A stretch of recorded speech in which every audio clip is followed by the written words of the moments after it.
The libido doctor is in. In your womb, I would say you have two types of seeds. You have the seeds, which is probably half of your womb, that are destined for your divine husband, the one God has created you with. In Genesis 1:27, when he said, "Let us make man," and in man he made male and female. So a woman who is destined to a man carries half of the seeds of that man, and it represents half of the seeds in her womb. Now, the other half of her seeds represent the things she's going to achieve by herself. That's why in life, you can't just sit around and wait for a man to give you everything. No, because God has given you seeds that you have to fructify, you have to multiply, because he gave us a mandate: be fruitful and multiply. Replenish the earth, subdue it, have dominion. All right, so what are the seeds of the woman?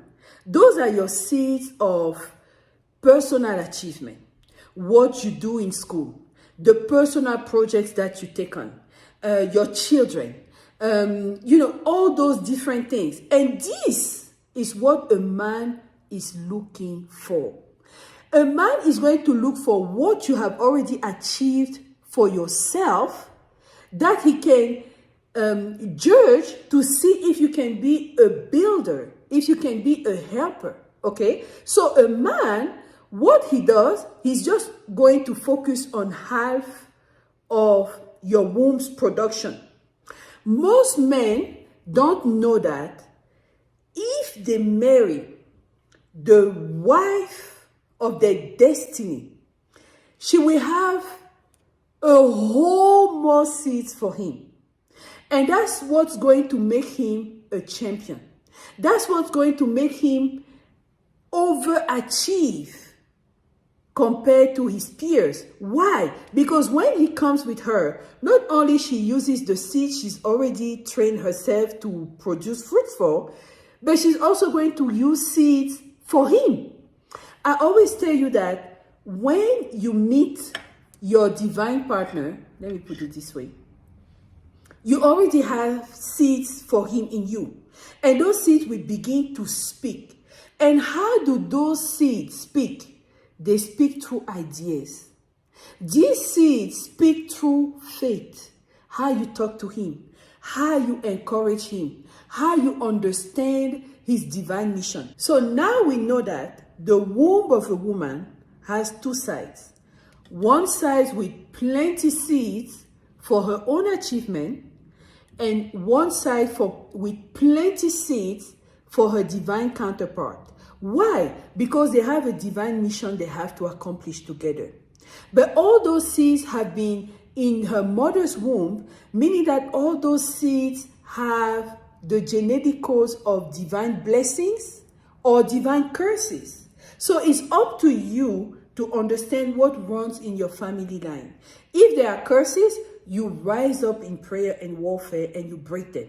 If it's blessings, you claim them and you really fight to make them come to pass in your lifetime. Okay? So let's say, for example, a man sees a woman and he marries her because, for some reason he screened her and he feels that she is who he must marry. And it's a man who doesn't have a vision. Okay? We already talked about the man who is the destiny, who is the destined husband for the woman. She will use both sides of her womb for the man. If it's a man who is not her destined husband, you will have half of this, all these seeds, that will be dormant. She will never use it because the person for whom it is destined is not around her. So you can forget it completely. She will only use this. So if a man who does not have a vision marries a woman who is fruitful, who has ideas, who is trained, so she will use part of her seeds to help build the man. But what's going to happen is that because the man doesn't have a vision, she's going to be the one coming up with ideas, pushing the man, telling him, hey, you can do this, you can do that. But at the end of the day, that man will resent the woman. Those are usually the men who come and, they want to be taken care of by the woman. Once they feel that they have achieved enough, they usually tend to get rid of the woman, okay? If a man with vision marries a woman who is fruitful, she will use her fruits to help him build. And this man will actually achieve a lot. But at some point, he's going to be stagnant and begin to just go around in circles. Why? Because the seeds in the woman's womb have been overused. They are gone. Because she doesn't have the other half for this man. She has been using whatever stock she had for herself, and she's sharing with the man. You will also see that if, for example, a man is very ambitious and he has a lot of projects, and his wife, for example, gets a hysterectomy. Hysterectomy is the medical term for removal of the womb. At some point, he will be stagnant. And this is why some of those men that are overachievers begin to look for other women that can inspire them, that can give them ideas, that can give them this thing they are missing inside of them.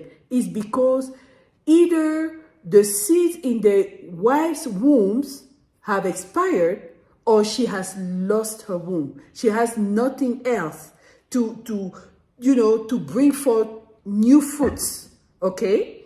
So if, for example, a man with vision marries a woman that has a bad womb, let's say, for example, I'm going to take out a few seeds from this one, okay? He marries a woman that has a bad womb, or she barely has any seeds. That man will not go far. He will either fail in life, or he will miss what he's supposed to do. There are women that have bad seeds.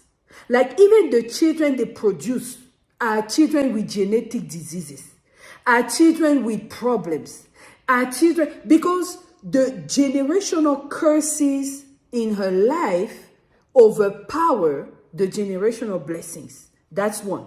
And then two, her womb itself can be sick. It's not just the seed that you have in your womb. It's also the content of your womb. If what is supposed to carry the seed is not good enough, you are not going to bring the seeds to fruition. It's like a fertile soil. If you have a fertile soil, whatever you plant is going to grow. But if you don't have a fertile soil, let's say you're planting on rocks, nothing will ever grow. You understand? So this is a secret behind the womb of a woman. So the man is actually looking for that fruitfulness, but he doesn't know. And he doesn't have a way to know up to which extent this woman is going to help him build. So this is the key. The fruitfulness a man is looking in the hands of a woman is actually tagged to her womb. Okay? How does a man determine the fruitfulness of a woman?